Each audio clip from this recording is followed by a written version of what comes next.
Thanks to Casper for sponsoring this update. You optimistically spent a third of your life in your bed, so you deserve a good mattress. For Memorial Day, Casper is offering 10% off your order with any purchase before May 29th. To score the deal, just visit casper.com/savings. Welcome to the Know, I'm Ashley. Red Dead Redemption 2 is easily one of the most anticipated games of 2018, at least if you're me, and I am. And while it's been delayed in the past, its publisher wants you to know it is not gonna get pushed back again 100%. Strauss Zelnick, the CEO of Rockstar's parent company, Take-Two Interactive, said on CNBC that he's confident the game will release on October 26th. It's firm. Interestingly, he said that around 1,000 people are working on the game across various Rockstar offices, so holy crap. Zelnick said Rockstar Games felt more polish was required, and naturally we're in favor of that decision to delay Red Dead Redemption 2. The date of October 26th is set, and I'm confident that will be the release date. We are incredibly excited about it. So there you go. No delays. I'm super stoked about this game. The first one might have been it might be the only game that I never wanted to fast travel in because it was way more fun, even going edge to edge on the map to just get on a horse and ride. So, very excited.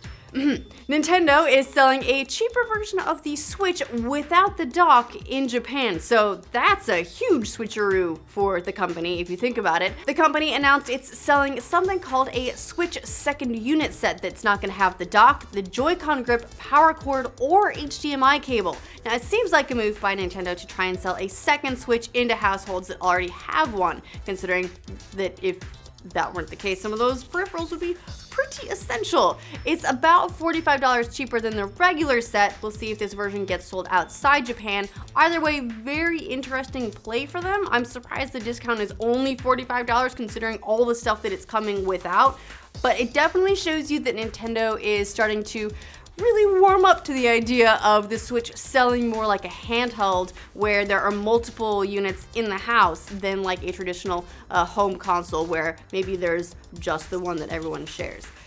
Now it looks like Epic Games accidentally put a very special sounding item in the latest FORTNITE patch. The 4.2 update released yesterday and it added jetpacks among other goodies, but players discovered something else. A backpack called the Eye of the Storm Tracker, which caught a lot of people off guard. But Epic Games' Sean Hamilton said that the tracker is just something that they've been testing and it's not ready for prime time. Hamilton posted on the Fortnite subreddit, "This was not intended to make it into the V4.2 content update, and we can't promise this will ever officially be released. However, we do hope those who got their hands on it had fun while it lasted." So, interesting. Maybe for future plans, maybe it's an idea they're toying with. Oh, we'll see if we ever see it again. It looks like Sunset Overdrive, the super awesome open world game that came out early on for the Xbox One, could be headed to PC. Gematsu found a rating for a PC version of the game on the Korean Game Rating Board, which could be a clue that something for that is in the works. The game initially released as an exclusive for Xbox One back in 2014. It was one of the early titles for Xbox One that I thought had the potential to really break out. It was so great. It was really fun, open world, rail grinding, action adventure, lots of meta humor. Actually did zombies like in sort of a colorful, humorful way. I don't know, I really dug it. I thought it had a lot of potential to break out. And its developer, Insomniac, is now developing the Spider-Man game for Sony. So maybe we'll see something about a PC version for Sunset Overdrive at E3. Maybe they're gonna start pulling some of their previous titles into Play Anywhere, possibly.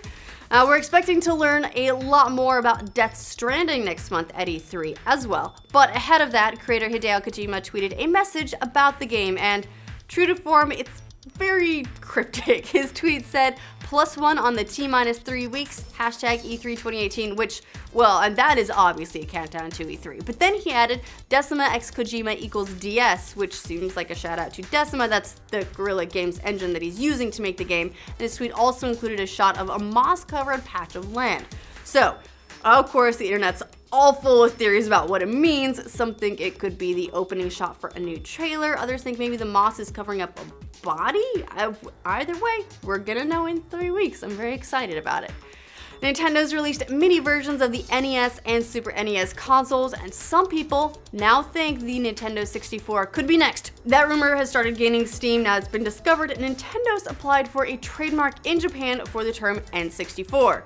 Not the only clue though, it's an interesting one, but not the only one. Last October, Nintendo also filed a patent with the European Union Intellectual Property Office for the Nintendo 64's controller design. So, these could be signs Nintendo is planning a mini Nintendo 64. Maybe we'll get a tease hat. Where else? E3. Man, Judas, E3 simultaneously so close and so far away. But there's going to be so many great announcements, and in case you missed it, we are going to be doing our E3 coverage again, so strap in, clear your days, and get ready for 6 days of live streams with all the big games and all the big developers, and man, it's going to be so much fun. I'm working really hard on planning that whole thing out, so hope you come join us.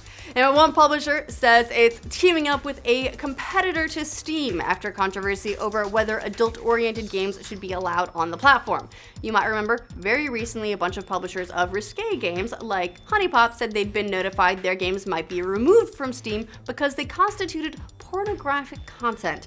Well, now Valve says those games aren't at risk of getting removed, but Manga Gamer, which made the visual novel Kindred Spirits on the Roof, you know, the one where you have to get girls in your school to have sex with each other so that some ghosts can observe and learn how to have sex. That game. Anyway, now says it's looking at other retailers to sell its stuff. John Pickett, PR director of the studio, said in a statement that Valve is threatening the livelihoods of visual novel developers everywhere. Pickett said his company is teaming up with GOG to sell its games and hopes to move its full catalog over to the service, including Kindred Spirits. Pickett said in his statement, Steam has now proven that it's growing unreliable for small and independent developers, so we're very grateful to have the next biggest retailer in the PC market welcoming visual novels with open arms and an eye for quality. After the big success of Persona 5, which if you haven't played it, I didn't shut up about for like a year, and also I'm playing it again, it sounds like ATLUS is hard at work on the next game in the series. ATLUS developer Kazuhisa Wada was quoted in a recent interview saying, "We've been working on medium and long-term plans that include numbered titles so that fans can continue enjoying the Persona series for the next year and beyond." He also said ATLUS is also currently working on some new collaborations. He didn't really get into specifics there. Regardless, great news if you're a Persona fan, because not only one numbered title, but multiple numbered titles planned. That's pretty great. I don't know, I'm excited. I know they've got the dancing games and everything coming out, but I just really like my Persona. Sony's really serious about their upcoming Men in Black relaunch. They've fast-tracked the project, set an opening date of May 17th, 2019, which is pretty ambitious considering they don't have a shooting script yet, and they cast Chris Hemsworth and his Thor Ragnarok co-star Tessa Thompson as the leads. Now they're filling out the rest of the cast, including the great Liam Neeson, who will be playing the head of the UK branch of the alien hunting agency with all his gravelly gravitas. This is the position Rip Torn Zed held for the US branch in the original films. Fate of the Furious' F. Gary Gray is directing this movie in a sequel kind of reboot spinoff with less than a year before release. They should probably start filming that pretty soon. But let's not get that filming script in 6 weeks, because that's kind of what Suicide Squad did.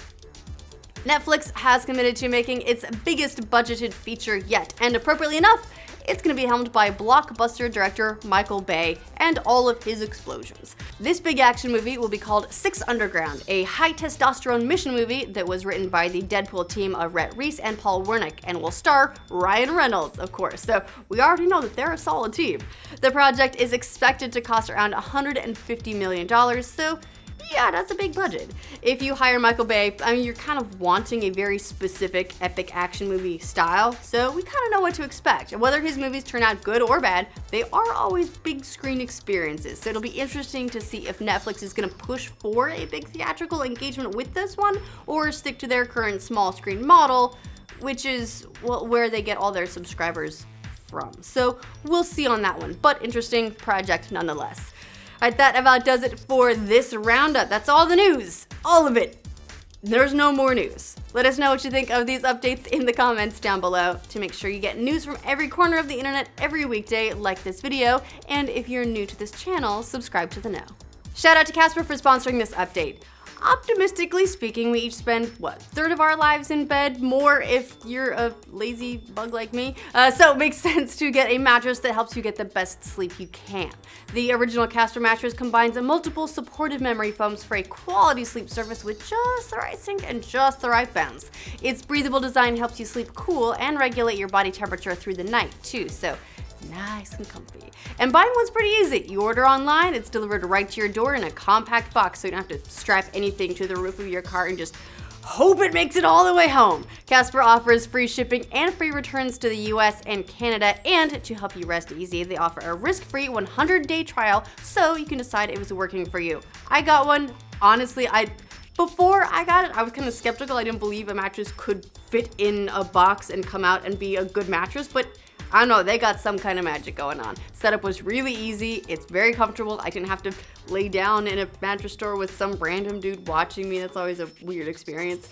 For Memorial Day, Casper is offering a special deal, 10% off your order until May 29th when you visit casper.com/savings. That is a different link than usual, so pay attention to it. It's casper.com/savings. Terms and conditions apply for the deal, and that link has more details on those too, so make sure you check it out.